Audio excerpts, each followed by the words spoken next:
Halo semuanya, kembali lagi bersama saya. Kita mau melanjutkan pelajaran bahasa Inggris kita ya. Kali ini kita mau bahas tentang simple present tense ya.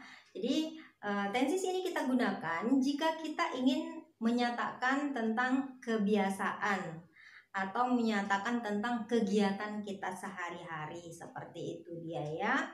Nah, biasanya kalau simple present tense ini menggunakan keterangan waktu always, ya, usually, often, sometimes, seldom, pokoknya dari ever sampai never.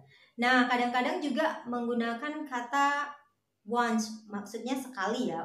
Misalnya once a week, twice a month, 3 times a year, dan lain-lain ya. Langsung aja ikuti penjelasannya.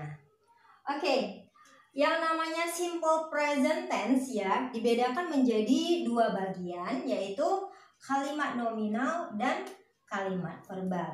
Kita akan bahas satu persatu ya. Oke, kalimat nominal. Kalimat nominal artinya kalimat yang tidak menggunakan kata kerja. Berarti nggak boleh ada kata kerja di dalamnya. Yang boleh apa? Ya, boleh kata sifat, kata keterangan, atau kata benda, seperti itu dia ya. Kita langsung lihat di sini ada rumusnya ya.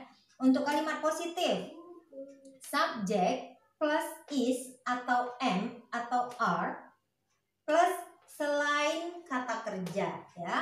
Kemudian kalimat negatif, subject plus is atau am atau are ya, plus not plus selain kata kerja ya. Interrogatifnya is atau am atau are plus subject plus selain kata kerja. Nah, di sini kan ada is, am, are. Itu tidak boleh kita gunakan sekaligus tiga-tiganya ya. Tapi kita harus pilih salah satu sesuai dengan subjeknya. Jadi nggak boleh juga asal-asal pilih seperti itu. Harus sesuai dengan pasangannya. Nah, di sini saya jelaskan. Jika subjeknya I, berarti harus pakai am. Tidak boleh I pakai is, seperti itu. Nah, jika subjeknya you, they, we, maka harus pakai are. Kemudian he, she, it, dia pakai is, seperti itu. Jadi ini pasangannya sudah ada masing-masing ya. Nggak boleh kita tukar sesuka hati kita, seperti itu dia ya. Oke, langsung aja kita lihat contohnya. Di sini saya buat contohnya. Di sini saya buat subjeknya itu Syahrini. Nah, di sini nggak ada Syahrini ya. Tapi kita tahu kalau Syahrini ini kata gantinya adalah she ya. Berarti to be-nya harus is. Jadinya Syahrini is a singer. Ya, nggak boleh Syahrini are, karena Syahrini-nya di sini hanya satu ya. Syahrini is a singer. Ya. Kalau kita ubah menjadi kalimat negatif, Syahrini is not a singer. Is not ini bisa kita ganti menjadi isn't, seperti itu. Untuk kalimat interrogatifnya, is Syahrini a singer? Seperti itu dia. Nah, contoh yang lain misalnya ya, jika subjeknya they ya, misalnya they are my classmate. They are my classmate, seperti itu dia.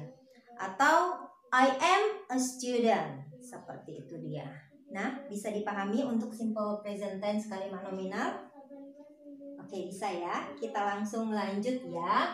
Yang berikutnya itu kita mau bahas tentang kalimat verbal. Nah, di sini ada kata verb. Verb itu artinya kata kerja. Berarti kalimat verbal adalah kalimat yang menggunakan kata kerja. Nah, kalau dalam bahasa Inggris tuh kata kerja tuh dibedakan menjadi ada verb 1, verb 2, dan verb 3, seperti itu ya.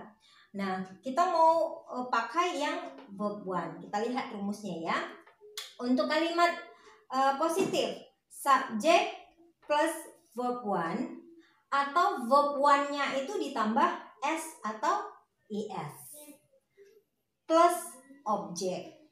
untuk kalimat negatif, subjek plus do atau does plus not plus verb one plus objek. Ya, interrogatifnya do atau does plus subjek plus verb one plus objek. Nah, kita lihat di sini ya, untuk kalimat positif di sini ada pilihan antara verb one atau verb one yang ditambah s atau is, seperti itu dia. Nah, untuk kalimat negatif dan interrogatif di sini pilihannya adalah penggunaan do atau does, seperti itu dia. Nah, untuk subjeknya di sini untuk kalimat verbal saya kelompokkan menjadi dua ya. Yang pertama dia Ayu Dewi, bukan Ayu Ting Ting ya.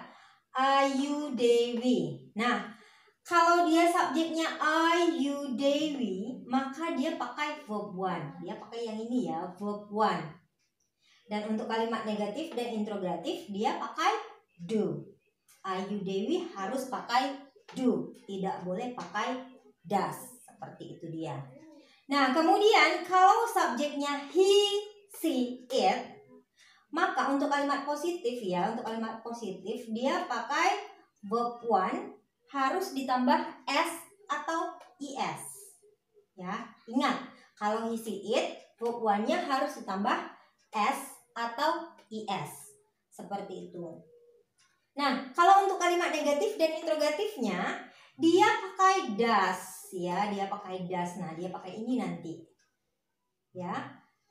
Nah, dan yang perlu diingat lagi ya, jika dalam kalimat negatif dan interrogatif semua subjek wajib pakai verb one. Jadi nggak boleh lagi misalnya he doesn't plays, seperti itu nggak boleh. Jadi s atau is-nya itu harus dihilangkan, seperti itu dia. Nah, untuk lebih jelasnya kita lihat di sini contoh yang pertama ya. Nah, contoh yang pertama, they study English. Nah, karena subjeknya they di sini, ini subjeknya they, maka dia harus pakai verb one. Verb one-nya itu tidak boleh ditambah s atau is karena subjeknya itu they, seperti itu ya. Nah, kalau diubah menjadi kalimat negatif, jadinya they don't study English. Ya. Don't itu singkatan dari do not. Disingkat menjadi don't, seperti itu. Nah, untuk interrogatifnya, do they study English? Do they study English? Seperti itu dia. Bisa dipahami ya? Oke, kita lanjut. Untuk contoh kalimat kedua ya. Di sini subjeknya ada he. Subjeknya he berarti verb one-nya harus ditambah s. Nah, he buys a new bike. Jadi ini subjek, verb one-nya ditambah s atau is, dan ini objeknya ya. He buys a new bike. Jika diubah menjadi kalimat negatif, he doesn't buy a new bike. Doesn't ini singkatan dari does not. Ya. Oke, interrogatifnya. Does he buy a new bike? Ya. Does he buy a new bike? Seperti itu dia. Jadi itu dia perbedaannya ya. Jika Ayu Dewi verb one-nya ditambah hanya verb one, kalau he, she, it verb one-nya ditambah s atau es.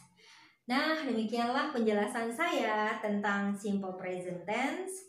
Mudah-mudahan kalian bisa paham dan mudah-mudahan ini bisa bermanfaat buat kalian semua.